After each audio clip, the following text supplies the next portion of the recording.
श्री गणेशाय नमः। ओम श्री सरस्वत्यै नमः। ओम श्री गुरुभ्यो नमः। ओम समस्तजनकल्याणे निरतं करुणामयं नमामि चिन्मयं देवं सद्गुरुं ब्रह्मविद्वरं सद्गुरुं ब्रह्मविद्वरम्।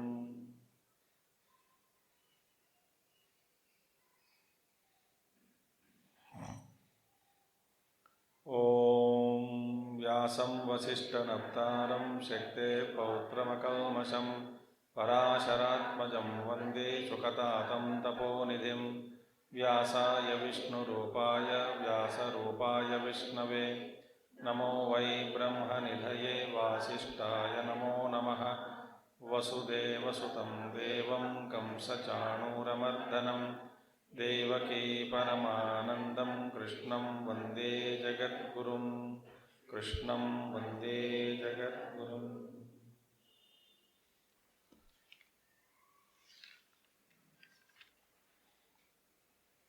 तो अंतकाल के बारे में हम कल देखें, कल और परसों में थोड़ा।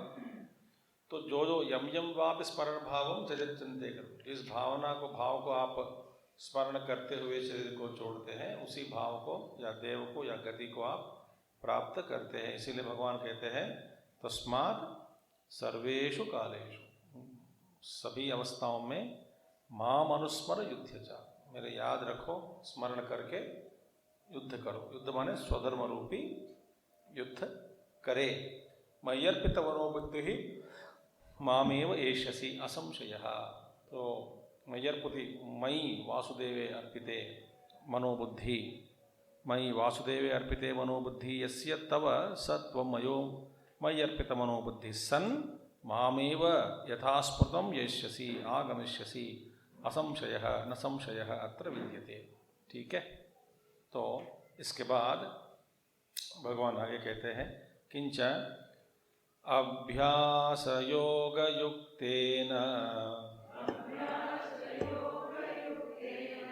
चेतसा नान्यगामिना परमं पुरुषं दिव्यं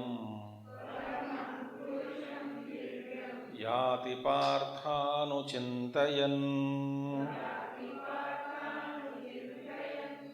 अभ्यासयोगयुक्तेन चेतसा नान्यगामिना परमं पुरुषं दिव्यं याति पार्थानुचिन्तयन्।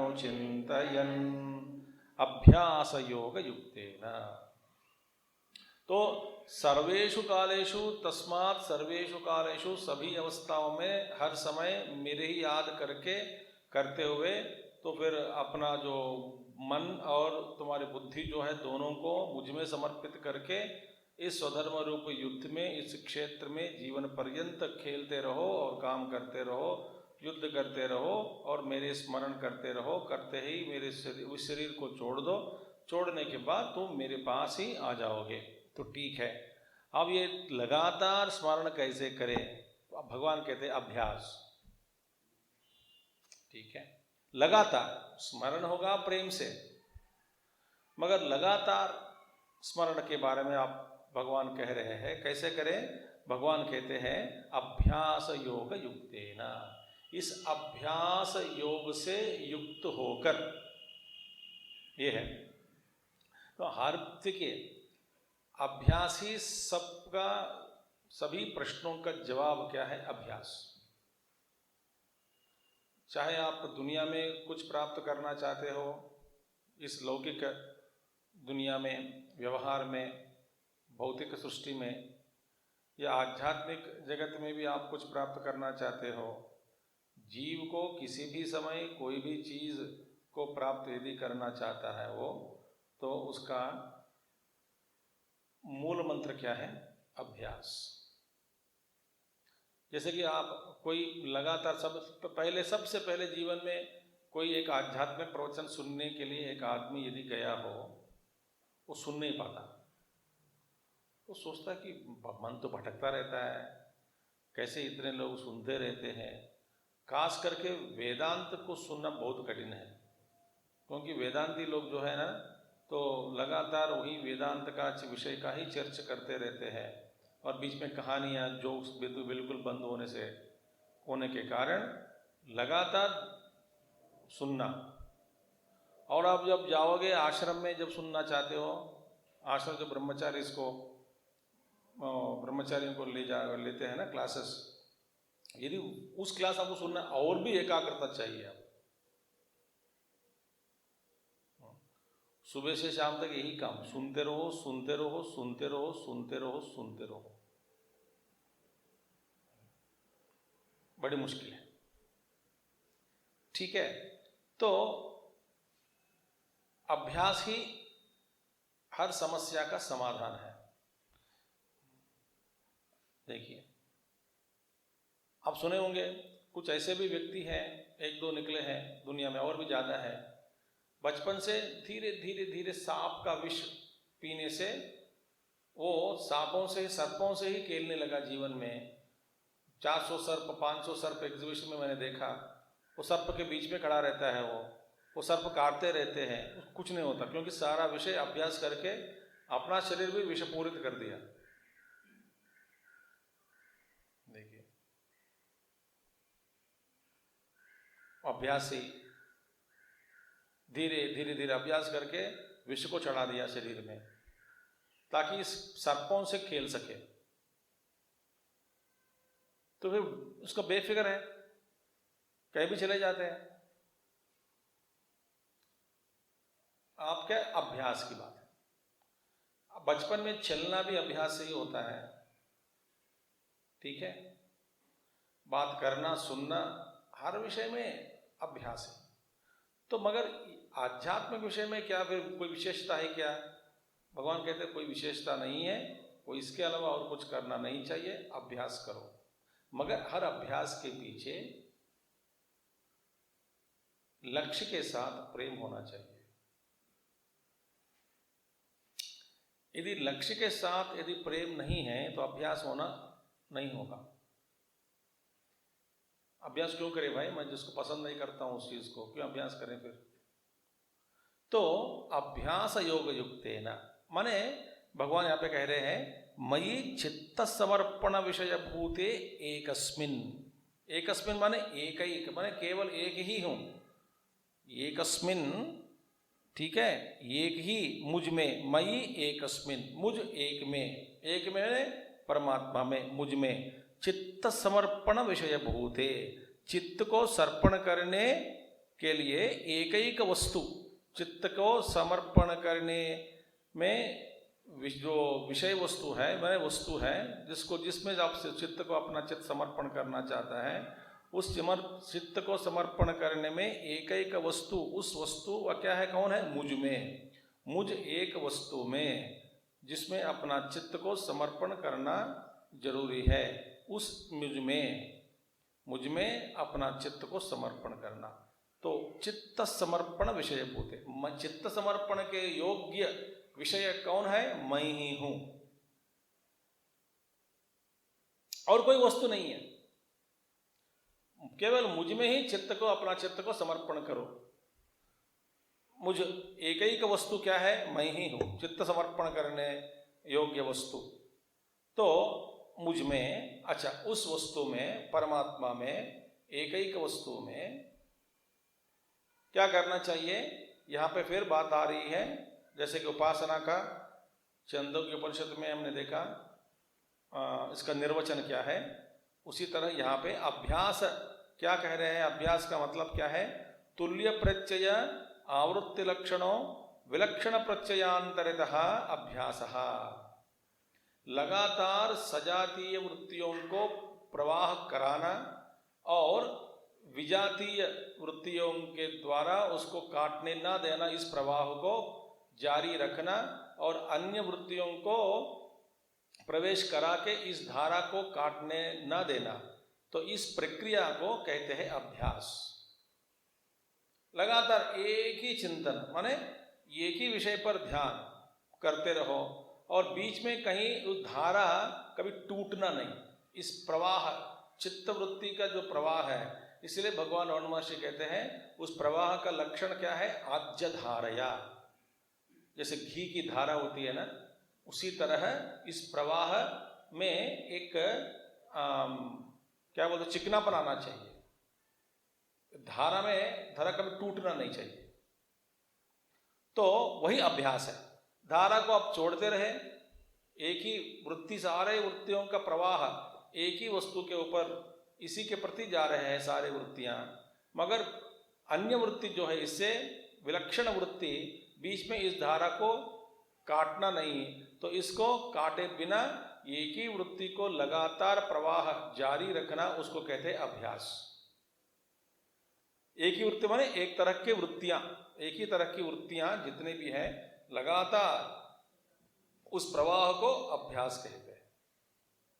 अतः अभ्यास का विषय क्या है यहाँ पे? परमात्मा। भगवान कहते हैं परमात्मा क्या है? एक एक वस्तु, मुझ एक में, और कोई और दूसरे वस्तु के बारे में सोचना भी नहीं चाहिए, तब अभ्यास होगा। तो सच अभ्यासो योग, उस तरह का अभ्यास ही योग। इसीलिए योग सूत्र में धारणा, ध्यान, समाधि, धारणा माने पहले धीरे धीरे धारण करो, फिर बाद में ध्यान, फिर बाद में समाधि लगेगी। इसलिए क्या करना चाहिए? पहले चित्त का जो पहले एकदम एक वस्तु को अपने सामने लाकर रखे और मन से बोले कि बस इसी के वस्तु के बारे में सोचते रहो। मन तो इस तरह का जो अभ्यास करना शुरुआत में बहुत कठिन होता है। मन बोलता है कि मुझसे नहीं होता है, मैं तो अभी तक आराम से, मैं जहाँ जो क्षेत्र में बनाकर उसी क्षेत्र में मैं घूमते आया हूं। कोई भी क्षेत्र में बना लेता मन में, एक क्षेत्र की कल्पना करके उस क्षेत्र में मैं रमता हूं। ऐसे मुझको अचानक एक वस्तु को सामने रखकर और मुझसे कहोगे कि इस वस्तु के बारे में सोचो, तो नहीं होगा। तो क्या करना चाहिए? इससे पहले तो चित्त को पहले धीरे धीरे धीरे अभ्यास करावें। कौन सा यह अभ्यास? पहले एक वस्तु के बारे में, जो तत्व के बारे में या जो भी है विषय वस्तु के बारे में, विषय वस्तु माने जड़ वस्तु नहीं, कोई भी वस्तु, चेतन वस्तु, जो जिस वस्तु के बारे में आप पहले अभ्यास कराना चाहते हैं, पहले धीरे धीरे मन को क्या करना चाहिए? उस वस्तु के बारे में, उस वस्तु के बारे में जितना भी क्षेत्र है, तो सारे लक्षण, गुण, देखिए रूप, फिर बाद में संबंध, क्रिया, लीलाएं, इस सारे चित्त को, एक घूमने का आदत है ना चित्त को, तो इस घूमने का जो आदत को जारी रखते हुए फिर एक ही विषय को, उसका एक विषय रखे सामने, तो विषय के बारे में, उसे विषय संबंधित जो क्षेत्र है उस क्षेत्र में चराना, घुमाना चित्त को, ये पहला अभ्यास करना है। समझ में आ रही बात आपको? विषय संबंधित क्षेत्र, कुछ कोई भी, हर एक प्रत्येक विषय का एक क्षेत्र होता है।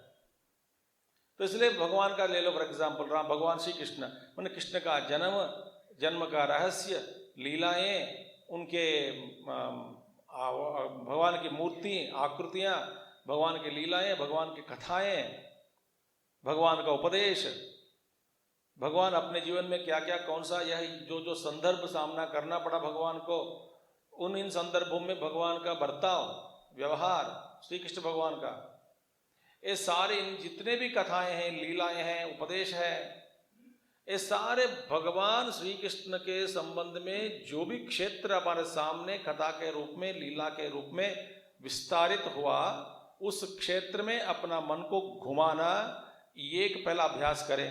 तो मन सोचता है कि मेरा जो घूमने का संस्कार है वो तो हो रहा है, मगर क्षेत्र सीमित हो गया।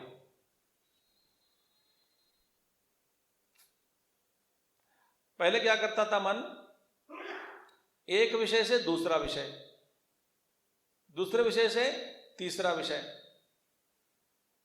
कूदता मन, और पहला विषय दूसरा विषय के बीच कोई संबंध नहीं है। एक विचार आता है कि खाने के बारे में, अगला विचार आता है कि दुकान खोले, तीसरा विचार आता है कि पैसा कमाए। ये मन का जो भटकाव है ना, इसका तो फिर कोई एक सीमा नहीं है।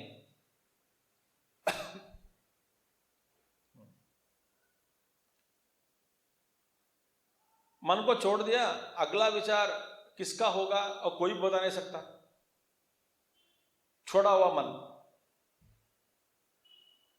जिस मन के ऊपर अपना कोई कंट्रोल नहीं है, नियंत्रण नहीं है। तो अभ्यास कैसे कराएं? पहले आप निश्चित करो कि फॉर एग्जाम्पल, तो धर्म का मैं एक क्षेत्र बना दिया, तो स्वधर्म, फिर वर्ण धर्म, आश्रम धर्म, तो जितने भी धर्म और धर्म के बारे में सोचना, धर्म के बारे में कथाएं करना, धर्म के अनुरूपी काम करना और धर्मानुरूपी सोचना, ये सारे चीज, सारा जीवन को मन को घुमा रहे हो, ले जा रहे हो, और मन तो आपको भटकता नहीं हो रहा है। भटकना माने अपने इच्छानुसार, स्वेच्छानुसार मन जब भागता है ना, वो भटकना हुआ। थोड़ा मन को भैया भटको, जाओ, घूमो फिरो, कोई दिक्कत नहीं, मगर इसी क्षेत्र में रहो, ताकि इस क्षेत्र दे दिया, उस क्षेत्र में घूमने के लिए कह दिया। ये पहला अभ्यास करना चाहिए।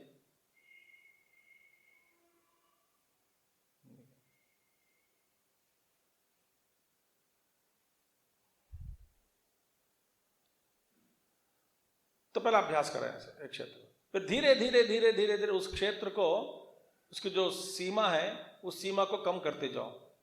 अपने आप धीरे धीरे मन तो बोलता है कि इसी क्षेत्र में मैं घूमते आ रहा हूं, इसी क्षेत्र में हम तो बहुत सारा, तो धीरे धीरे धीरे धीरे प्रेम बढ़ने के कारण तो एक विषय उसी का, जो जिसके बारे में उस महान क्षेत्र में मैं घूमते आया हूं, लीला के रूप में, कथा के रूप में, विषय अनेक प्रकार के जो भी विषय है, वो धीरे धीरे धीरे धीरे धीरे धीरे वो घूमना बंद हो जाएगा, और धीरे धीरे धीरे उस क्षेत्र से, फिर लीलाएं से, कथाएं से तत्व के ओर मन जाता है।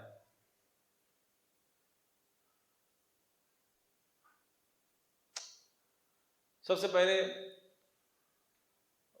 कोई एक अद्भुत बात सुनी किसी के द्वारा, कुछ महिमा के बारे में, तो फिर मन एकदम उलझ जाता है। अच्छा, ऐसा हुआ क्या, ऐसा हुआ क्या, अद्भुत बात है। फिर बाद में ये सब समझने के बाद आप किसी भी महात्मा जी के बारे में सुनो, ये सुनो, वो सुनो, लीला के बारे में, कथा के बारे में, इसमें क्या आश्चर्य की बात है? मन तो सुनता है मगर शांत है, क्योंकि बस ठीक है, ठीक है। नए नए आदमी को लगता है कि उसने ऐसा किया, उसने ऐसा किया, उसने ऐसा कहा, वो हो गया, बड़े महात्मा है, कोई बड़े गुरु है। तो एक्साइटमेंट जो होता है पहले पहले, वो सारी चीज खत्म हो जाती है। बाद में सुने हुए, इसमें क्या आश्चर्य की बात है? इसमें क्या आश्चर्य की बात है? क्योंकि मन इस क्षेत्र से और धीरे धीरे घूमना बंद हो गया, उस क्षेत्र में ही धीरे धीरे धीरे फिर एक ही विषय के ओर मन का अभ्यास करने लगा, होने लगा। अद्भुत बात। अभी आगे सारे साधनाएं हैं 8वें अध्याय में, योग साधना, योग प्रक्रिया बताए यहाँ पे इस 8वें अध्याय में, योग प्रक्रिया। तो सच अभ्यासो योग, उस तरह का अभ्यास करना ही योग है। इसलिए सारे अपना जो कर्म, जितने भी कर्म करते हैं, किसी के साथ, जैसे गोपियों ने किया, गोपियों ने क्या किया? अपने सारे काम करते थे, हर कर्म काम को भगवान श्री कृष्ण जोड़ दिया, तो योग हो गया। उनके जीवन में सुबह से उठकर रात में, फिर नींद में भी, सोने, सब कुछ भगवान के साथ ही संबंध है। पानी निकालते समय भी भगवान की याद, चलते समय भी भगवान की याद, सोते समय भी भगवान की याद, कपड़ा बदलते समय भी भगवान की याद, नहाते समय भी भगवान की याद, खाते समय भी भगवान की याद, घूमना फिरना बात करना सब समय भगवान की याद ही और भगवान संबंधित बातें ही बात करते थे गोपियां और ग्वाला बालक।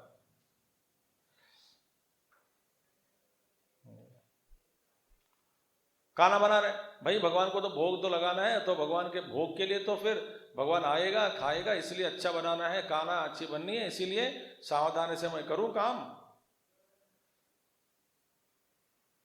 और भगवान ही अनेक रूप में बैठ के खाना खा रहे, उन्हीं को मैं खिला रहा हूं तो ठीक से खिलाऊं। परसों खाना परोसना भी ठीक से होना चाहिए, भाव से होना चाहिए। माने हर कर्म हर काम को भगवान के साथ जोड़ दो तो योग हो गया।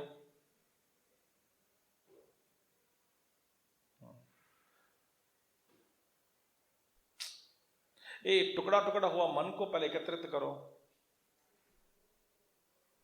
वो सारे टुकड़ों को जोड़ने वाला जो है बीच में वही भगवान है।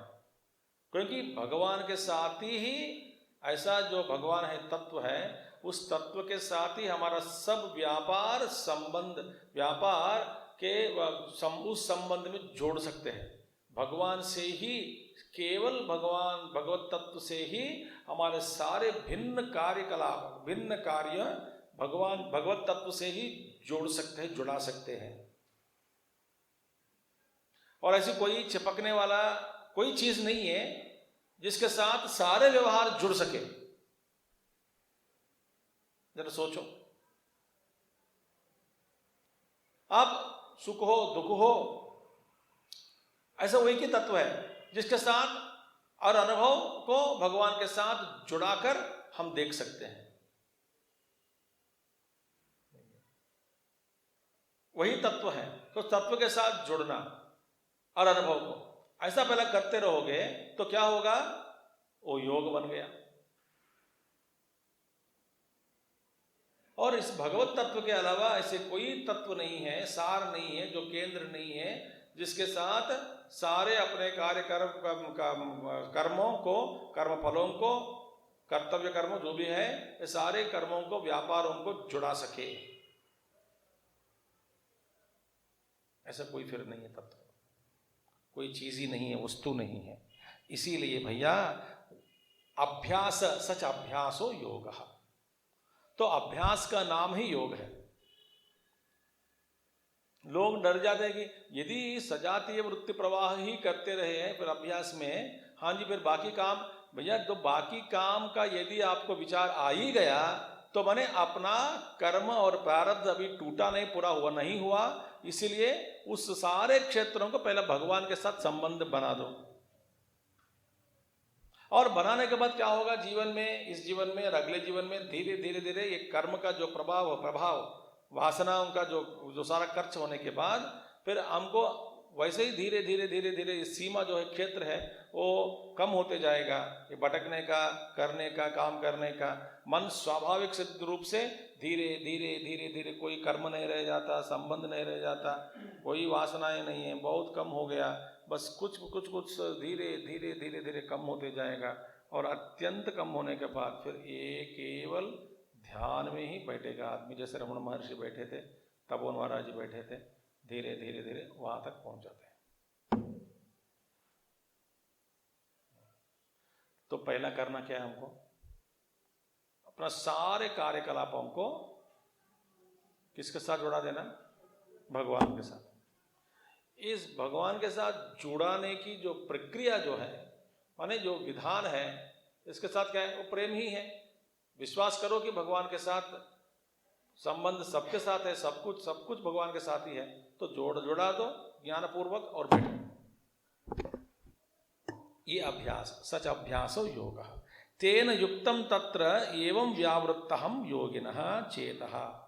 इस तरह के योग से युक्त हुआ योगी के चित्त, माने इस तरह का जो, जिस योग से, इस तरह के योग से जो जुड़ गया वही योगी है।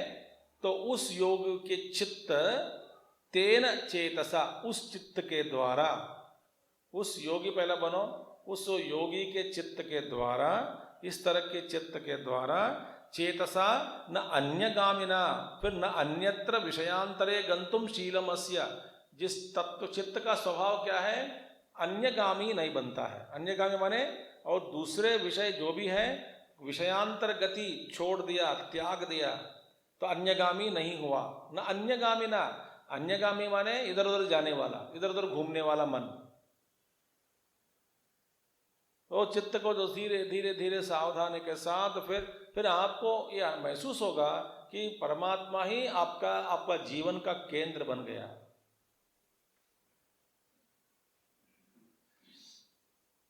ये मुश्किल भी है, आसान भी है।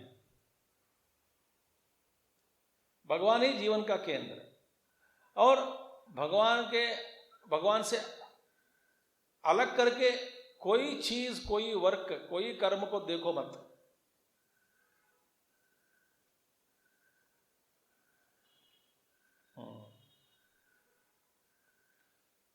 जब ये मन में जो विभाग बना के रखा ना हमने, इस विभाग को पहले तोड़ दो। दीवार बना के रखा, ये दुनिया का काम है, ये परमात्मा का काम है।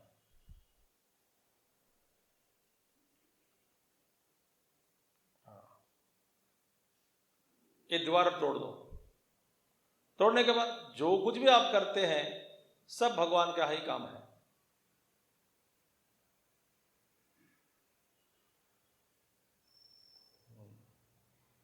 तो चेतसा न अन्यगामिना न अन्यत्र विषयांतरे गंतुम शीलमस्य इति न अन्यगामी तेन न अन्यगामिना, उस मन से, कौन सा यह मन, कहीं नहीं जाने वाला मन से, कहीं नहीं जाने वाला मन से, परमम पुरुषम निरतिशयम पुरुषम दिव्यम दिवी सूर्यमंडले भवम, जो सूर्यमंडल में स्थित जो पुरुष है, सूर्यमंडल में स्थित पुरुष माने कौन है, हिरण्यगर्भ माने सर्वव्यापक सूत्रात्मा परमात्मा ब्रह्म। तो सूर्यमंडल में स्थित उपासना का एक सूर्योपासना चांदोग्य में आएगा। तो सूर्यमंडल में स्थितम भवम स्थितम दिवी सूर्यमंडले भवम, उस परम पुरुष जो है याति गच्छति हे पार्थ अनुचिंतयन। अनुचिंतन माने शास्त्र आचार्य उपदेशम अनुध्यायन। चिंता माने पहला, अनुचिंतन, अनु माने फॉलो, अनुकरण करना, इसके बाद, अनु माने बाद,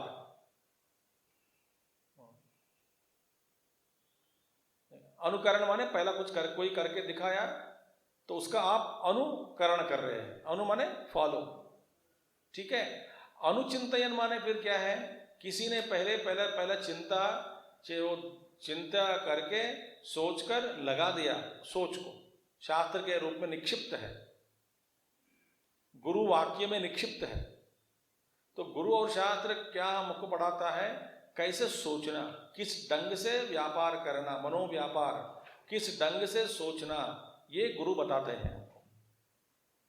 सोचने की जो कला, ढंग बताने वाला गुरु है।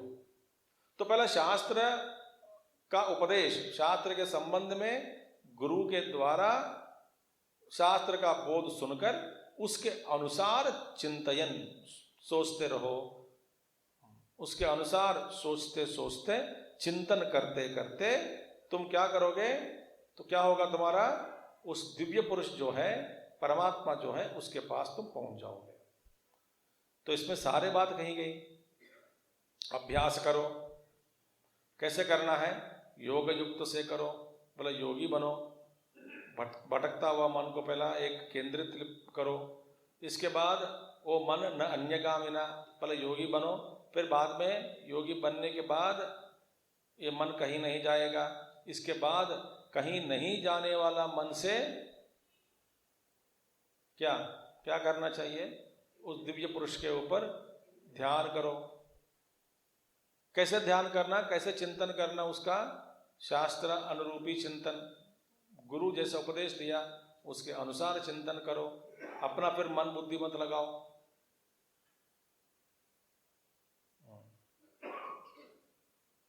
मैं ऐसे सोचता हूं भगवान के बारे में क्या होगा, इट इज डेमोक्रेटिक कंट्री, ये नहीं होगा, चलेगा। तो जैसे गुरु उपदेश किया उसके अनुसार करते करते वहां तक पहुंच जाओ। ठीक है, ये साधना है कि नहीं है सब? अब आगे भाई और कहेंगे साधना है, आने वाले सब साधनाएं हैं, योगा। ये सब जानकारी मिलने के बाद और कर्म करने के बाद, थोड़ा सेवा करने के बाद, थोड़ा समय खास करके अच्छे कर्म के लिए, काम के लिए व्यतीत करने के बाद, क्योंकि ना सेवा करने में क्या है ना, मन को बहुत शिक्षा मिलती है। लोगों से मिलना जुलना, बात करना, व्यवहार करना। लेकिन ना हर आदमी सोचता है कि मैं अच्छा हूं, कब तक? जब वो अकेला बैठता है तो अब तक अच्छा है। 4 लोगों से मिलने जुलने लग गया तब पता लगेगा अपना स्वभाव, दूसरे का स्वभाव, तब पता लगेगा। घर में बैठे हुए मैं तो बहुत साधक हूं, मैं किसी के साथ कुछ लेने देना नहीं हूं, मैं अकेला बैठता हूं।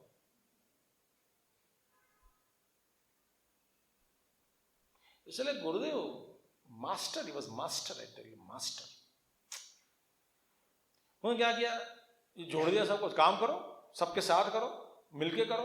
हम गुरुदेव बोले ये दुष्ट बुद्धि, ये कुबुद्धि वाला, दुष्ट बुद्धि वाला, डुलाने वाला, कंफ्यूज करने वाला, भूलने वाला, अनेक प्रकार के लोग होते हैं, नाराज होने वाला, गुस्सा करने वाला।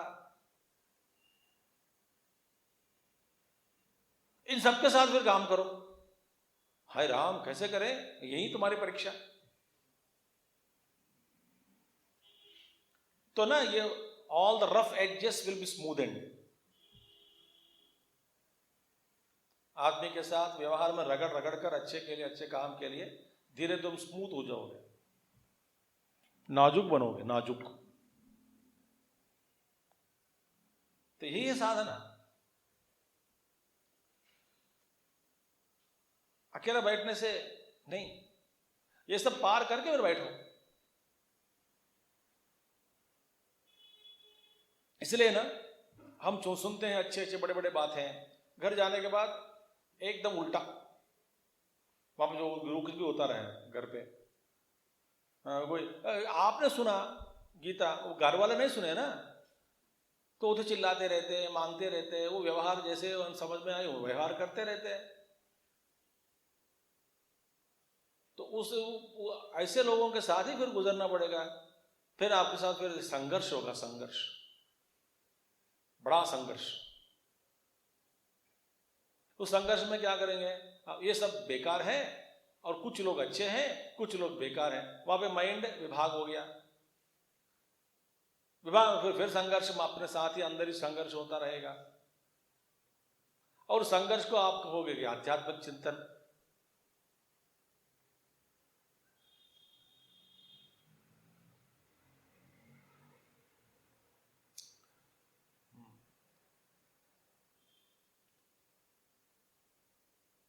स्वामी जी, इस दुनिया में रहना मुश्किल है, तो आया क्यों? किसने कहा आने के लिए? खुजली मेरी बुलाया क्या तेरे को? क्यों आया?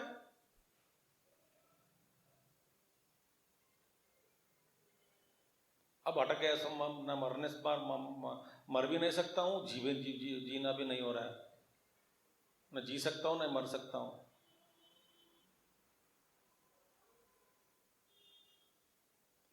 तो ये मन को पहला धीरे धीरे धीरे, मैं अनुभव से कह रहा हूं, धीरे धीरे एक क्षेत्र में घुमाओ, फिर अच्छा एक गुरु के उपदेश सुनो, गुरु की बात सुनो, कहीं ना कहीं शरणागति, अर्पण बुद्धि धीरे करते रहोगे, करते रहोगे, करते रहोगे, धीरे धीरे।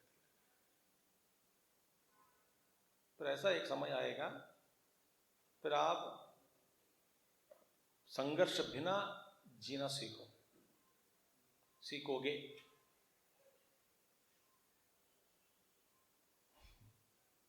अब बताता हूं, जहां आप जितना ज्यादा पढ़ते हैं ना, उतना ज्यादा आपको दुनिया उल्टा दिखती है।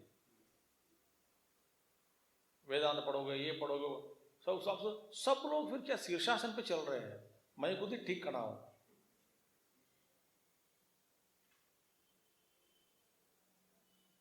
नहीं, तो अपने मन में बच्चे ऐसे ही है, तो यूथ ऐसे ही है, बड़े भी ऐसे, बुजुर्ग भी ऐसे ही।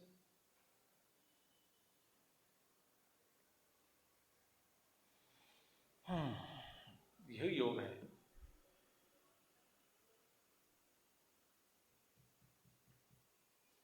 सोच रहे हो मेरे साथ ही? कम से कम मैं सोचते सोचते बोलता हूं। माने मनन करता। तो इस तरह जीने से होगा। अच्छा, किम विशिष्टम च पुरुषम याति। अच्छा, पुरुषम दिव्यम याति, दिव्य पुरुष को पास आप प्राप्त, दिव्य पुरुष को प्राप्त कर लेते हैं, कर लोगे, वेरी गुड, ठीक है भैया। तो अभी उस पुरुष का गुणगान क्या है, लक्षण क्या है, किन किन किन लक्षणों वालों के पुरुष से मैं मिलूंगा या जाऊंगा, लक्षण क्या है, उस पुरुष का लक्षण क्या है। तो लक्षण के बारे में बता दो तो फिर मैं सोच सकता हूं, ध्यान कर सकता हूं, चिंतन कर सकता हूं। लक्षण तो बता दे। तो भगवान कहते हैं कविम पुराणमनुशासितारम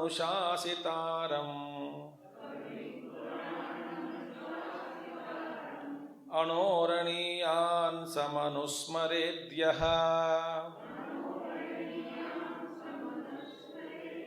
सर्वस्य धातारमचिन्त्य रूपम् आदित्यवर्णं तमसः परस्तात् कविं पुराणमनुशासितारम् अणोरणीयान् समनुस्मरेद्यः सर्वस्य धातार।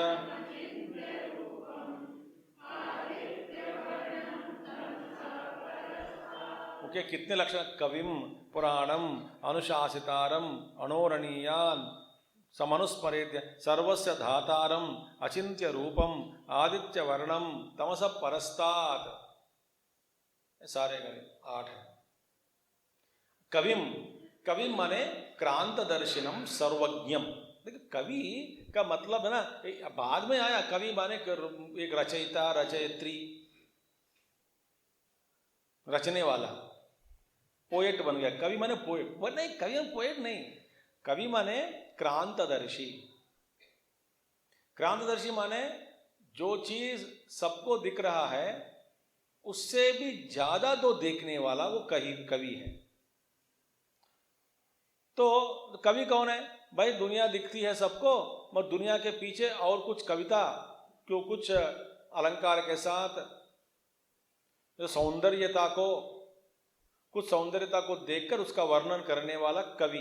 मगर वो देख रहे हैं ना, वो देखने वाला माने वहां पे थोड़ी सी क्रांतदर्शी हुआ उनका, क्यों क्रांतदर्शी माने बन गया, माने जो आम आदमी, जो साधारण आदमी व्यक्ति नहीं देख सकता, वो उससे भी ज्यादा और कुछ देखकर एक कविता के रूप में आपके सामने प्रस्तुत करता हो, तो उसको हम कवि कह देते। वास्तव में कवि माने क्रांतदर्शी, माने भूत भविष्यत वर्तमान कालातीत पुरुष।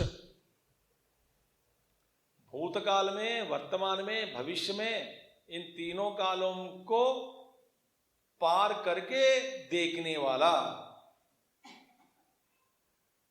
माने वो सर्वज्ञ हो गया। माने भूतकाल सबको दिखता नहीं, मगर ये कवि को दिखती है भूतकाल भी, आने वाले काल भी, समय भी देख सकता है, वर्तमान में जो कुछ भी हो रहा है उसको भी देख सकता है स्पष्ट रूप से। तो एक क्रांतदर्शी माने सर्वज्ञ, सर्वज्ञ को ही कवि कह सकते हैं। तो परमात्मा जो है, परब्रह्म परमात्मा, वो वास्तव में वही सर्वज्ञ है, ईश्वर ही सर्वज्ञ है, क्योंकि वो सब कुछ जानता है। आप जितने भी जो पढ़ रहे हैं ना, साइंस पढ़ते हैं, जो कुछ विद्या आप प्राप्त कर रहे हैं दुनिया में, आप देखिए दुनिया में प्राप्त विद्या थोड़ा सा, इसलिए महात्मा जी कहते हैं कि specialization is knowing more and more about less and less.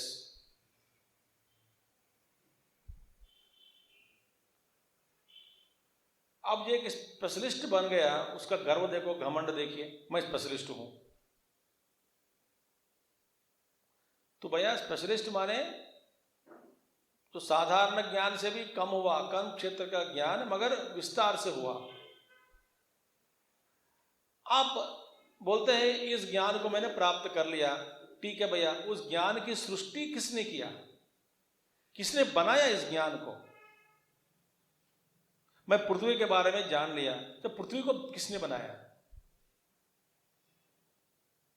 इसलिए कहते हैं हमको कोई एक रिंग दिया, अंगुलिका, गिफ्ट भेंट दी, तो उस हमको स्वीकार करके हम बोलते थैंक यू वेरी मच, आपने इतना मेहरबानी करके इतना बहुत सूरत को सोने का जो एक गोल्ड रिंग दिया मुझे, बहुत बहुत धन्यवाद। वो उसको बड़े तारीफ करते हैं, जीवन भर याद रखते हैं, मगर जिसने उंगली दिया उसको याद ही नहीं करते हैं।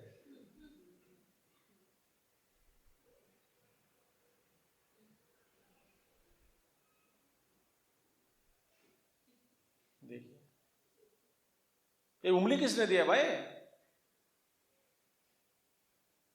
कभी सोचा? नहीं सोचा।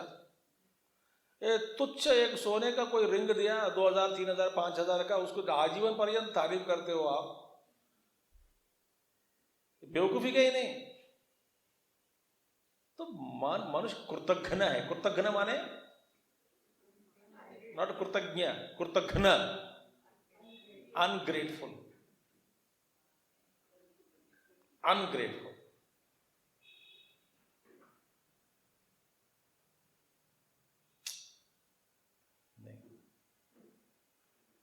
तो क्रांतदर्शी माने सर्वज्ञ। सर्वज्ञ कौन है? परमेश्वर ही है, कोई सर्वज्ञ नहीं हो सकता। और कोई, हमारा घमंड क्या है? कुछ है, कुछ प्राप्त नहीं किया तो भी घमंड है। और मजेदार बताता हूं, सब लोग अपने अपने क्षेत्र में शेर जैसा घूमते, शेर जैसे। हाई कोर्ट में जाओ, हर लॉयर शेर जैसा सोचता अपने आप को, ये मेरा माहौल है, इलाका है। हॉस्पिटल में जाओ, सब डॉक्टर ऐसे सोचते हैं। रेलवे स्टेशन में जाओ, सब ये पोर्टर टीटी सब लोग, ये मेरा का क्षेत्र है, हम यहाँ पे हैं। और बाहर आने के बाद क्षेत्र छोड़कर बाहर निकलो तो क्या है? एयरपोर्ट में सारे पायलट घूमते रहते, हम तो वो ये हवाई अड्डे में आपका ही इलाका है तो आपका चलता है। इधर क्षेत्र को छोड़कर देखो आपकी कीमत क्या है। बाहर निकल के देखो, घर में शेर, बाहर बिल्ली।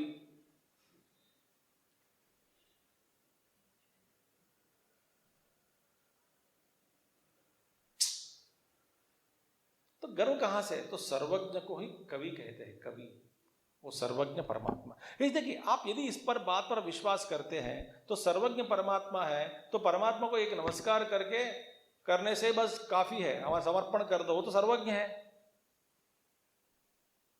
भैया परमात्मा मुझको इस मुश्किल से पार करा दो, ये काफी है, ठीक है। मगर मुश्किल से कैसे पार कराना वो भी हम सुनाते हैं भगवान को।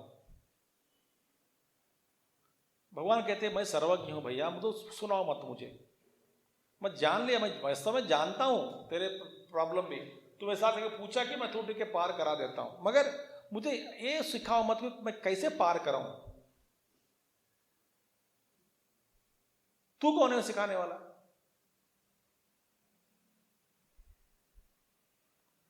यदि आप भगवान सर्वज्ञ ईश्वर को, सर्वज्ञ ईश्वर का जो सर्वज्ञत्व को आप स्वीकार करते हैं, तो फिर हमारे प्रार्थना में थोड़ा अंतर होना चाहिए। प्रार्थना करो,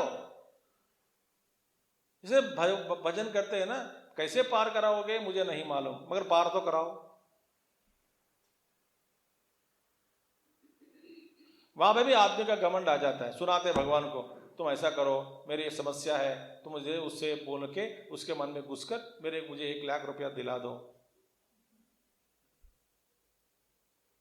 भगवान, तो तेरे को समस्या पार कराना है ना, तो मुझे ये सिखाऊं, उसके मन में घुस के तुमसे वो 1 लाख रुपया दिला दो।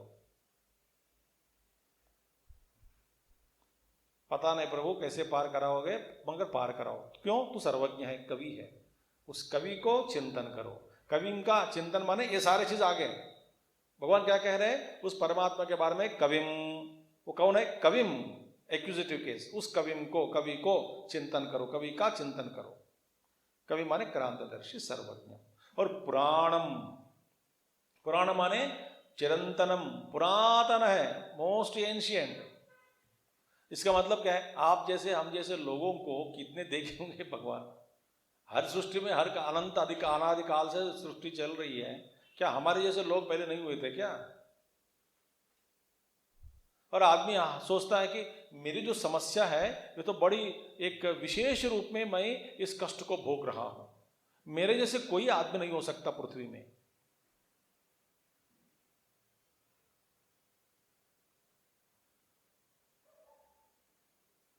इससे पहले भी भगवान अनातन सनातन पुराना पुरातन है, वो सब जानते हैं। इनके न आदि है न अंत है, न जन्म है न मृत्यु है, शाश्वत है। उस पुराण पुरुष को हम क्या सिखाएं? फिर हाथ जोड़ो, पुराणम। तो देखिए एक ध्यान का है, कविम पुराणम अनुशासितारम, एक एक लक्षण याद आना चाहिए।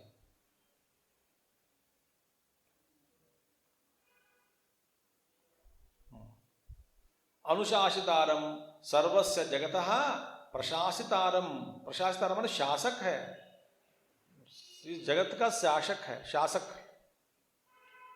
तो इसलिए वो जानते हैं जो कुछ भी हो रहा है हर जगह हर लोक में, वो सब जानते हैं, वही शासक है। इसका जो शासन है उसी के अनुसार चलता है। तो याद रखना, तो भगवान इस जगत का शासक है, तो मेरा शासक नहीं बन सकता क्या?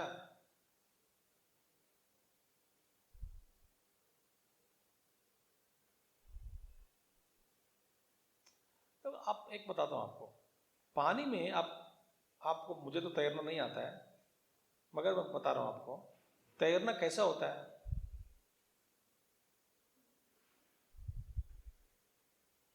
मैं बताऊं, प्रयत्न शैथिल्यात,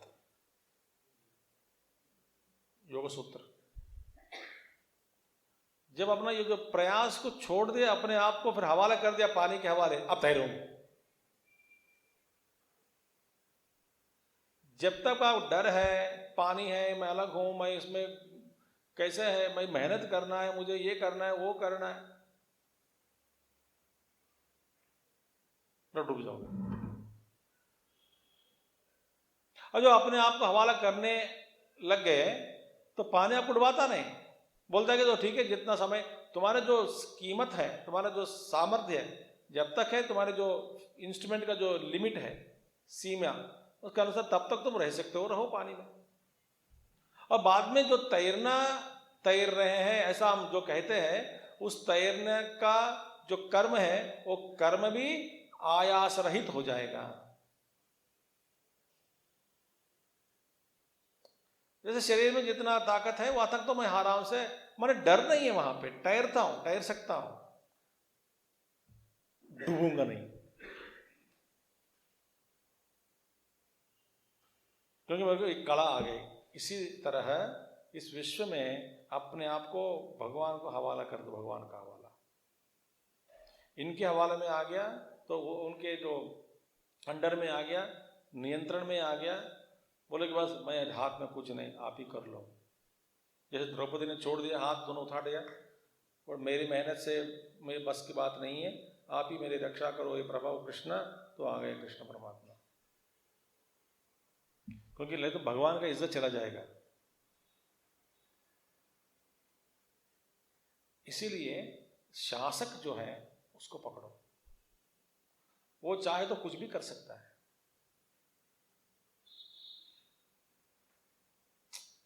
अनुशासितारम अणोरणीयान, देखिए अणोह सूक्ष्मातपि अणीयांसम, सूक्ष्मतरम, अत्यंत सूक्ष्म से भी अत्यंत सूक्ष्म है। अत्यंत सूक्ष्म माने क्या है? इससे सूक्ष्म और कुछ नहीं है। देखिए सूक्ष्म का मतलब क्या है? व्यापक। जो ज्यादा व्यापक है उसको कहते हैं सूक्ष्म। जैसे कि पानी से सूक्ष्म क्या है? स्मोक।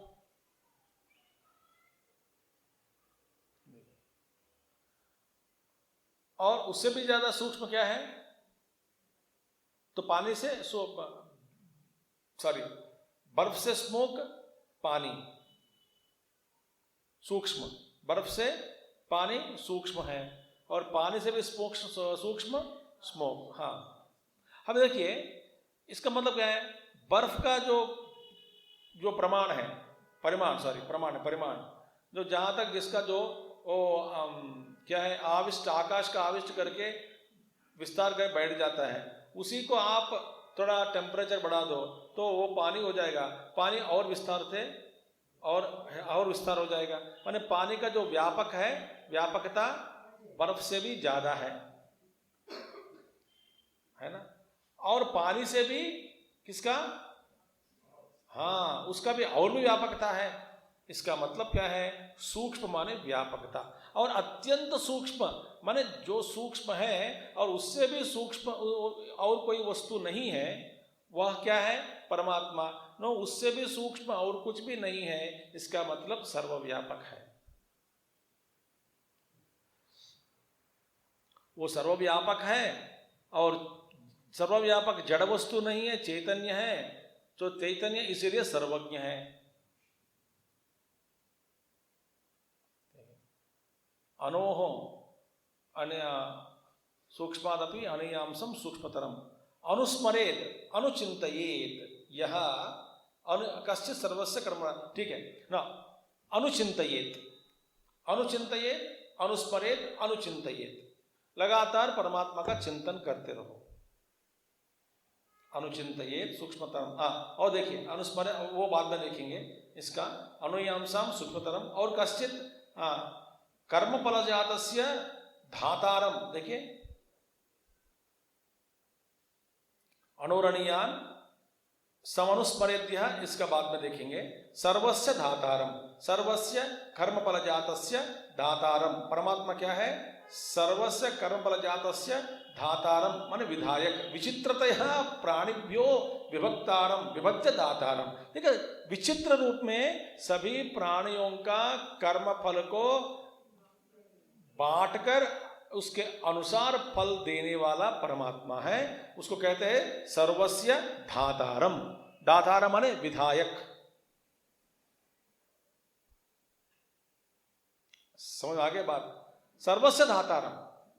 देखिए भगवान आचार्य शंकर कहते हैं यहाँ पे कर्म फल जातस्य धातारम, कैसे बांटते हैं प्राणियों के कर्म फल को, विचित्रतया, विचित्रतया विभक्तारम, विभक्तारम विभज्य दातारम, विभाजन करके कर्म फलों को विभाजन करके विचित्र रूप से प्रदान करने वाला। क्या हुआ, ध्यान से सुन रहे हैं आप, विचित्र रूप माने, देखिए भगवान ही जानता है कि कौन सा कर्म फल और इसका फल क्या है, वो किस कर्म का फल कब देना है प्राणी को, वो इसका समय निश्चय करने वाला ईश्वर ही है। विचित्रतया, न जाने वो कभी सुख कभी दुख, दुख के समय में कुछ सुख दे देता है, कभी कभी एक जीव के लिए, न तो सुख भोगते रहते, एक में अचानक दुख दे देता है। विचित्रतया, ये इसका ये दात विभाजन करके जो प्रदान करता है ईश्वर कर्म फलों को जीव के लिए, प्राण सर्व हर प्राणी को, तो ये देने की जो प्रक्रिया है, कब किस समय कैसा किस रूप में ये जीव के कर्म फलों को बांटा जा रहा है, ये कैसे करता है, कब करता है, पता ही नहीं लगता ईश्वर के अलावा। तो बिना पता लगे आपको कुछ अच्छा हो गया तो बोलते बैड लक, गुड लक। बिना आप सोचे कुछ बैड हो गया आपके जीवन में तो बोलते बैड लक। स्वामी जी सारे परिवार सब ठीक है, सब कुछ ठीक चल रहा है, हमने कभी नहीं सोचा हमारे घर में इस तरह की दुर्घटना होगी, कभी सोचा नहीं, सब कुछ विचित्रतया विचित्रतया विचित्रतया।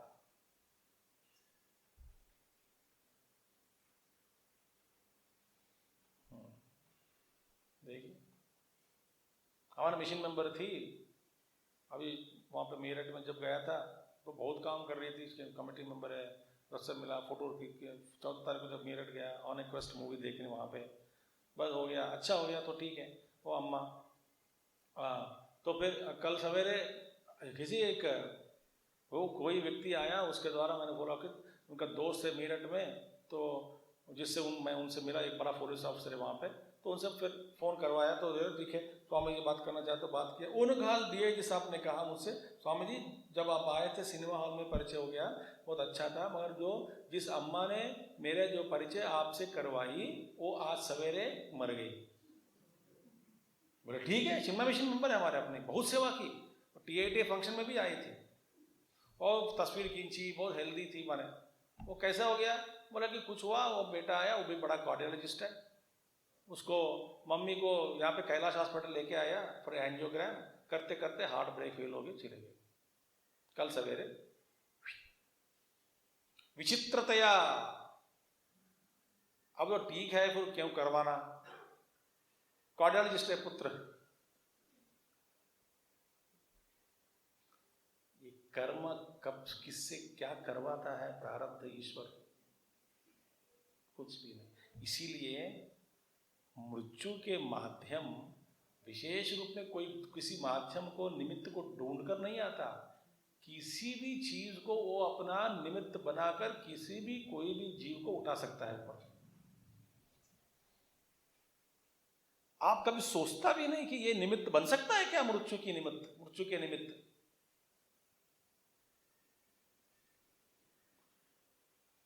हाँ, क्या ईश्वर के लिए यदि क्या विचित्रतया, अच्छे कर्म में ऐसा हो जाता है, बुरा कर्म में ऐसा होता है। फल बांटने वाला ईश्वर जो है, बड़ा अच्छा, मुझे अच्छा लगा। कर्मफल जातस्य धातारम, वो विधायक जो है कैसे बांटता है फलों को? विचित्रतया प्राणिभ्यो विभक्तारम विभज्य दातारम।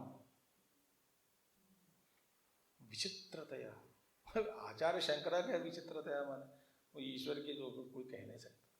इसलिए क्या कब किसके साथ क्या होता है, कैसे मन घूम जाता है, क्या करता है वो पता नहीं। इसीलिए गर्व मत करना चाहिए आदमी को, देखो मैंने ऐसा किया, मेरे साथ ऐसा तो नहीं हुआ, बेवकूफ है, सोचता भी है। तो भैया ये जीव का जब क्या, जीव कौन है? आपसे यदि बुरा काम यदि करवाना चाहता है ईश्वर, तक इसका संकल्प के साथ ही सारी सृष्टि चल रही है भैया। एक बड़े योगी थे, 125 साल या 30 साल के, 100, हाँ ठीक है, 100 साल के ऊपर ही है, 110 साल के ऊपर ही है। उन्होंने अच्छा एक किताब में लिखा, When Ishvara withdraws the will to hold the universe in its shape and form, the moment he withdraws the will, the universe just ceases to exist.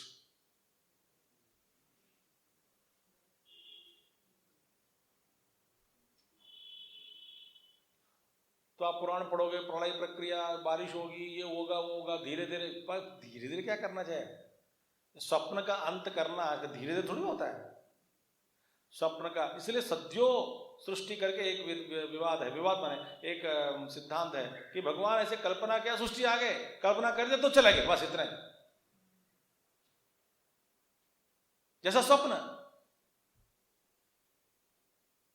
अचानक आप सपने में सृष्टि हो, सपने की सृष्टि कर दी आप मन में सोते सोते, तो पहाड़ आ गए, पेड़ आ गए, नदी आ गए, लोग आ गए, सब कुछ आ गए। एक का निर्माण धीरे धीरे किया क्या, स्वप्न का निर्माण, और सपने का अंत पचक चला गया। हाँ, जगा दिया मुझे, मैं स्वप्न देख रहा था। इतना सारा स्वप्न तो प्रपंच, आकाश मंडल, सूर्यमंडल, नक्षत्र सब बनाया, सब सृष्टि की तुमने स्वप्न में, क्या सारा का सारा चला गया एक अचानक? हाँ जी, चला गया। आप जगा दिया, सारा का सारा जो मैंने जितना भी सृष्टि किया सब कुछ गायब हो गया। कितना खेल है, क्या जीव है।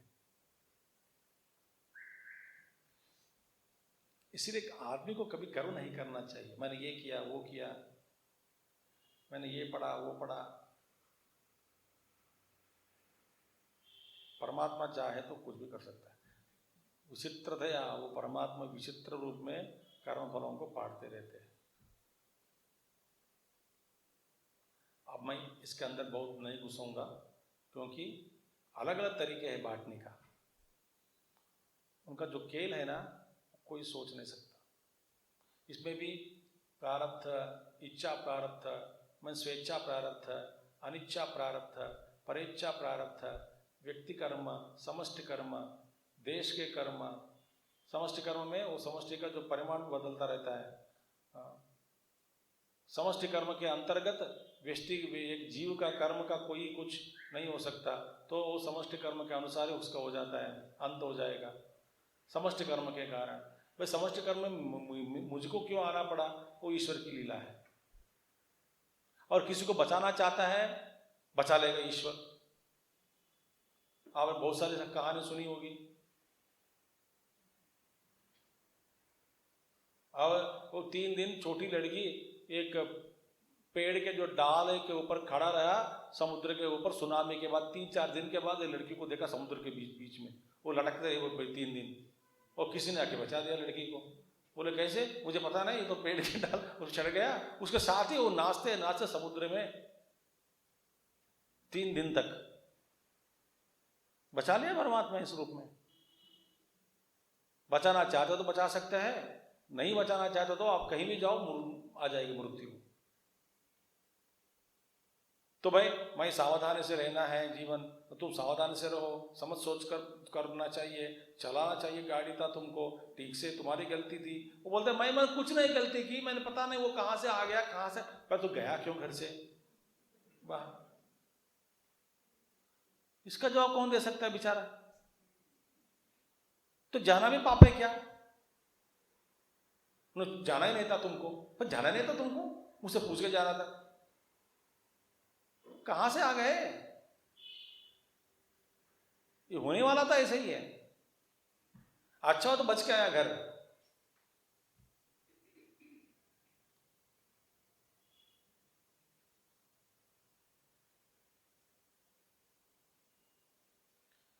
इसको जानने के बाद आदमी क्या करता है, बोलते प्रभु आपके हाथ में ही है, ये मेरी शरण लेना भी आपके हाथ में है। सिर्फ भक्त लोग बोलते हैं कि बस भाई कहाँ शरण लो, आप उठाओ और अपने गोद में बिठाओ। तो विनोबा भावे जी उदाहरण दिया करते थे, एक भक्ति और ज्ञानी का फर्क। वो कहते हैं मम्मी जा रही थी, उनके 2 बेटे हैं, एक बेटा गोद में छोटा था ना, वो चढ़ नहीं सकता बेचारा, गोद में बैठकर एक उंगली अपना जो आंख का मुंह के अंदर लगकर बड़ा भाई को देख रहा है, क्योंकि वो बड़ा भाई क्या कर रहा है, मम्मी का हाथ, मम्मी बोली मेरे हाथ तुम पकड़ो, मैं पकड़ूंगी नहीं, तो मेरे हाथ पकड़ो, छोड़ो मत और चलो।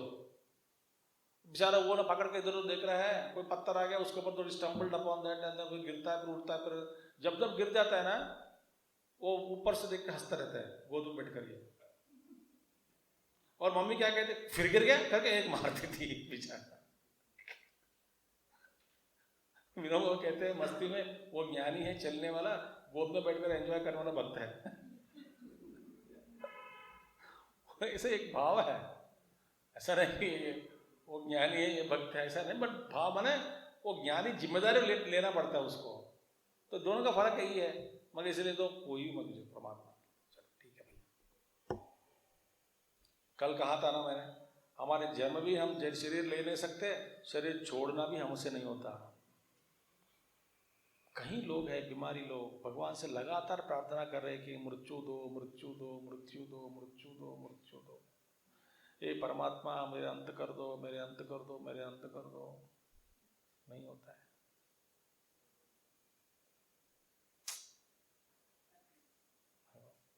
कई बार ऐसा वो कोर्ट के बाद भी जब कोर्ट बना कर देता है, नहीं तुम मर नहीं सकते, जीवित रहो। क्या देखिए सब उनके हाथ में है। पर ऐसे कुछ लोग हैं सोए गए चले गए। विचित्रतया ये सारे दुनिया जो विचित्र खेल है, ये जो बांटने वाला जो है ना, फल बांटने वाला, हमको समझ में नहीं आता है ऐसा क्यों भोगना पड़ा, इसको क्यों भोगना पड़ा, बेचारा उसने क्या कौन सा पाप यही किया, उसको जला दिया, उसको ये कर दिया, उसको ये भोग गया, पता नहीं ऐसा क्यों, इसके हाथ में क्यों आना था, उनके हाथ में क्यों पड़ गया बेचारा। आप धर्मपूर्वक प्रयत्न करें, धर्म का जो है उसका अनुसार जीवन जिए, और धर्म के लिए लड़े, अच्छा काम करने के लिए लड़ो। बुरा जो राक्षस लोगों का, तो गुरुदेव कहते हैं active resistance to evil is the central theme of Bhagavad Gita, उसके अनुसार जियो। मगर ऐसा क्यों हो रहा है इसका चिंतन मत करो, मगर आपके द्वारा जो करना है, आप तो जीव है, हाँ जी, तो आप अपना कर्तव्य करना है, करने की जिम्मेदारी भगवान अपने ऊपर छोड़ दिया, हमारे ऊपर सब पर छोड़ दिया, हाँ जी, तो इसलिए करो और उस कर्तृत्व भाव को ही भगवान को समर्पण करते हुए करो। इसके अलावा कुछ भी नहीं कर सकता, कोई नहीं कर सकता कुछ भी, ठीक है। अचिंत्य रूपम न अस्य रूपम नियतम विद्यमानमपि केनचित् चिन्तयितुं शक्यते। नियतम रूपम माने भगवान कहते हैं न अस्य रूपम नियतम विद्यमानमपि, नियत रूप में विद्यमान में, देखिए उनका जो स्वरूप है परमात्मा का विद्यमान है, नियतम है। नियतम माने यहाँ पे शास्त्र से निर्देश किया गया है, शास्त्रों में इसका निर्देश किया गया है कि परमात्मा का तत्व यही है, नियतम, वो रूप है, सच्चिदानंद ही नियत रूप है और विद्यमान है। देखिए विद्यमान माने आप सबके सामने हैं, विद्यमान है, तो भी आप उसके मन के द्वारा उन गुणगणों को, उनके बारे में चिंतन करना। न अस्य रूपम नियतम विद्यमानमपि न केनचित् चिन्तयितुं शक्यते। विद्यमान हो तो भी किसी व्यक्ति के द्वारा उसका स्वरूप के बारे में सोचना, चिंतन करना असंभव। बोले विद्यमान है फिर भी सोचना असंभव है, ये क्या मतलब है? उदाहरण देता हूं। उदाहरण है, देखिए सोने कोई भी सोना माने क्या है, हमेशा आपको एक आकृति के रूप में ही दर्शन देती है सोना, है ना। अब देखिए आभूषण के रूप में या कुछ बिस्किट के रूप में, केक के रूप में, कोई भी एक रूप में, आकृति के रूप में आप सोने का दर्शन कर सकते हैं। अच्छा, मगर तो विद्यमान है, आपके सामने सोने पड़ी है कि नहीं? हाँ जी पड़ी है, सोना पड़ी है, इधर ही सोना है। अच्छा, तो मगर इसका कभी आप आकृति के बिना सोने के बारे में सोच सकते क्या? माने आप जब सोने के बारे में सोचना होता है तब आपको आकृति के रूप में ही इसका दर्शन करना पड़ता है। विद्यमान है मगर तत्व को जानना असमर्थ। इसी तरह सारे नाम रूपम जगत सत्यम, सत्य का माने नाम रूपात्मकम इदम जगत, नाम रूप में भास रहा है। कौन सा यह तत्व जिस रूप में भास रहा है? तो भास रहा है अधिष्ठान के बिना, वहां पे आरोपित किया गया कोई भी सृष्टि का दर्शन होना असंभव, आरोप होना भी असंभव।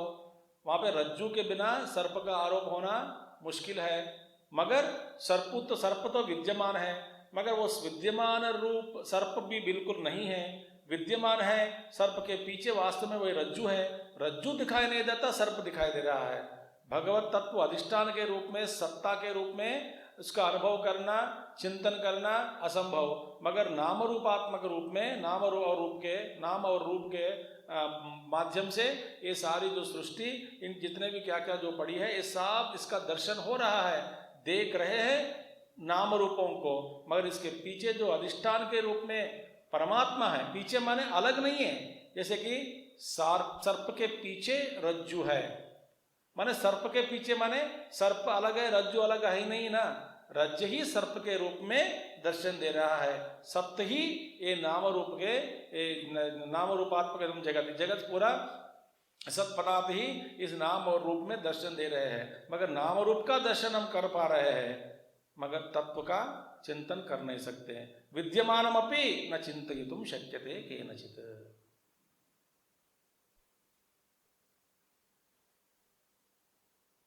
विद्यमानमपि, एक एक भगवान का अक्षर भाष्य में एक एक जो पद है उस पर ध्यान करना चाहिए।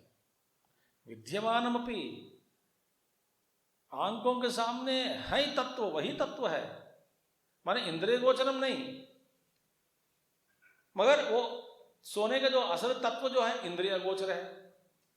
आकृति के रूप में आ गया तो फिर इंद्रिय गोचर हो गया।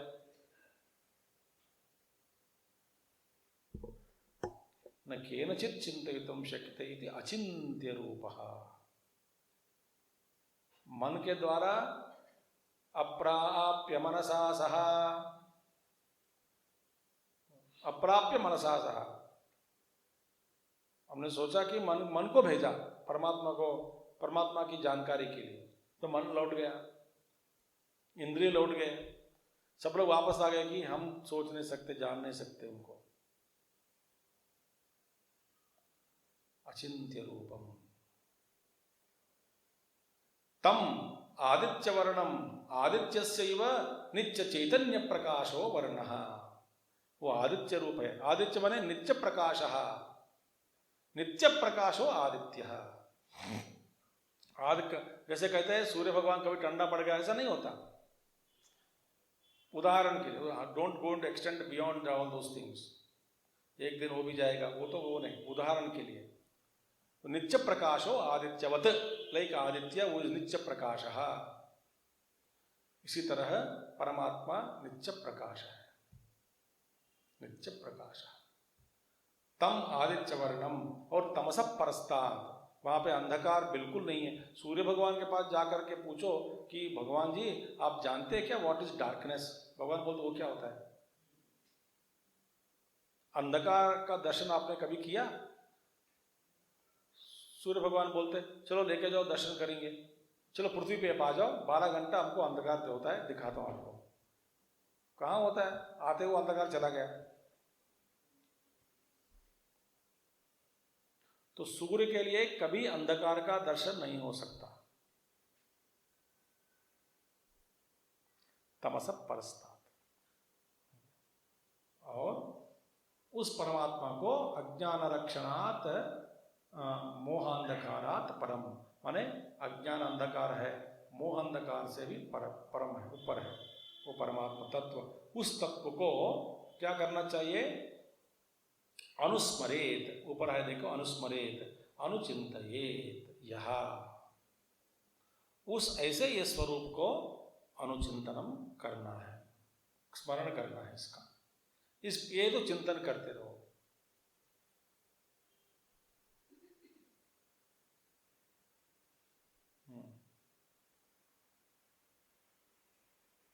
कुछ अपेक्षा मत रखना ईश्वर से, चिंतन करते रहो।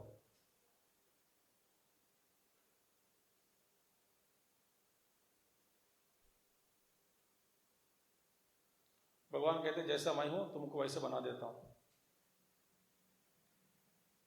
जैसे आकाश है निर्लिप्त, मगर सबका आधार, सबका आधार बनो मगर निर्लिप्त हो।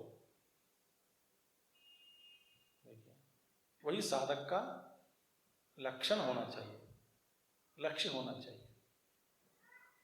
सबका आधार और निर्लिप्त, यही सन्यासी का जीवन।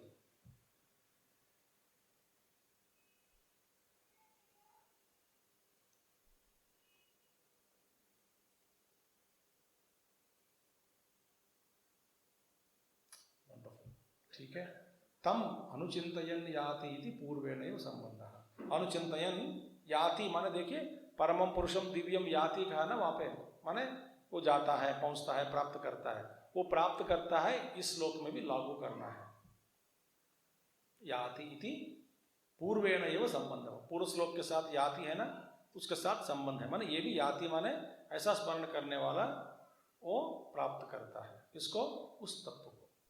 ये अद्भुत श्लोक है।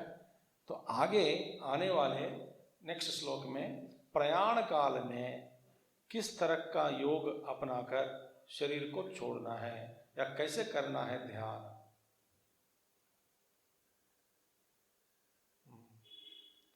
तो हमारे इस संस्कृति में मृत्यु माने एक घटना है, अद्भुत घटना।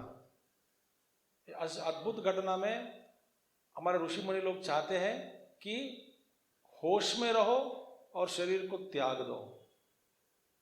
इसलिए कहा जाता है ना, यह है सच है कि जब तक्षक आकर परीक्षित को काटा, उससे पहले ही वो शरीर छोड़कर चला गया समाधि में।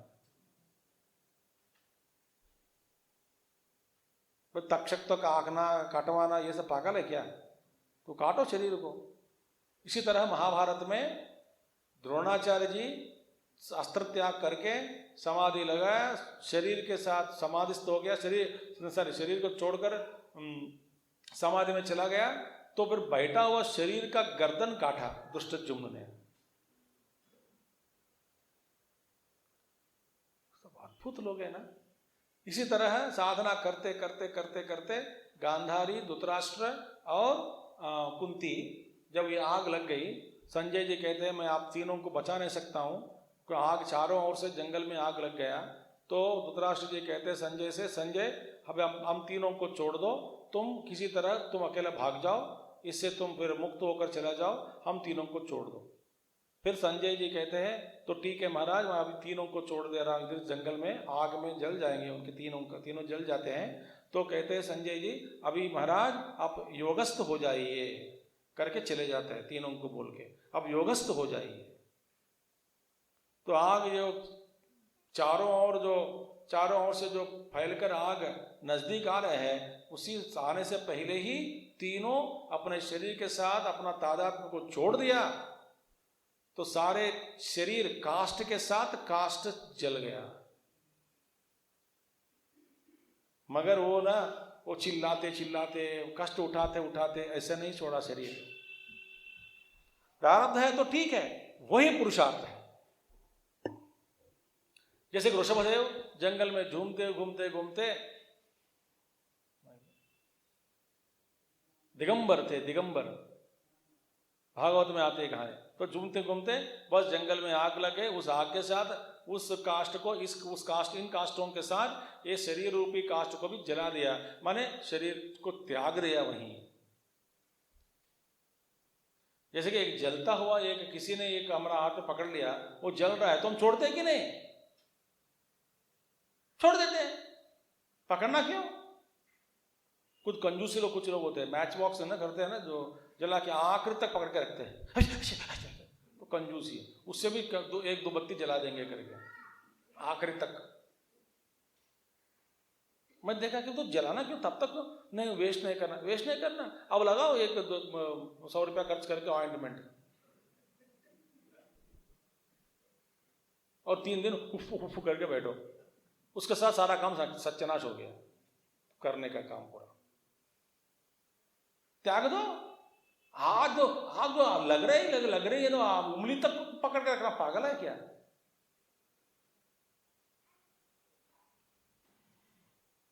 ये है बात। तो शरीर को त्यागने की कला, उसी को अभ्यास में रह गए कुछ महात्मा लोग।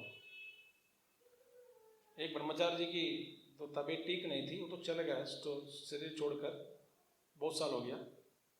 जब मैं था उनके साथ, तो हम दोनों एक महात्मा जी को फ़ोन घुमाया, तो महात्मा जी को बताया फ़ोन में मैं कि महाराज जी ये ऐसा है, अभी जानते हैं हम दोनों को। तो उन्हें फ़ोन उठाया, महाराज जी ने कहा उनसे, तो बात किया, तो बात करिया। वो कैंसर था उनको, डॉक्टर साहब 3 महीने में तो चले जाओ। 3 महीने चला गया वो, तो तब तक हुष्ट-पुष्ट थे, अचानक डिटेक्ट हुआ तो चला गया। ठीक, वो ब्रह्मा बैठे, वो महात्मा जी ने कुछ बात किया, तो इन्हें फ़ोन उठा दिया, ठीक है रक्त सामाजिक, ठीक है थैंक यू करके। मैंने पूछा कि क्या कहा उन्होंने? बोला कि you R A Brahmachari, either you conquer और get out of the body.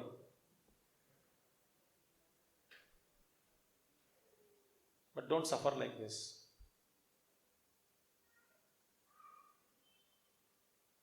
देखा उपदेश?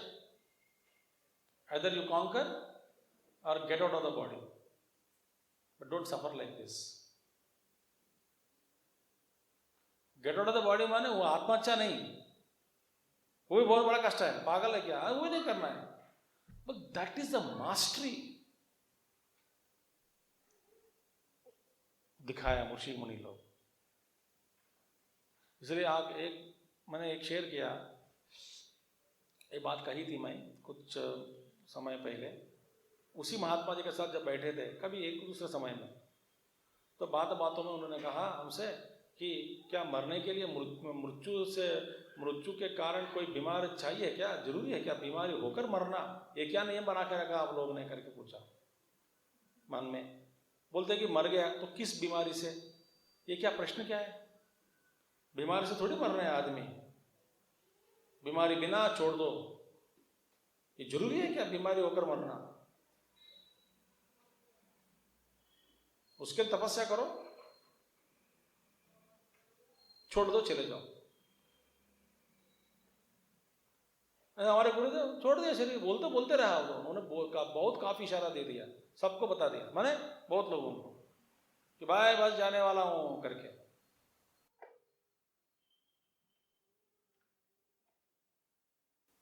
ये है हमारे संस्कृति और ऋषि मुनियों का ज्ञान। ठीक है, देखेंगे कल। ओम पूर्णमदः पूर्णमिदं पूर्णात् पूर्णमुदच्यते पूर्णस्य पूर्णमादाय पूर्णमेवावशिष्यते। ओम शांति शांति शांति। हरि ओम श्री गुरुभ्यो नमः।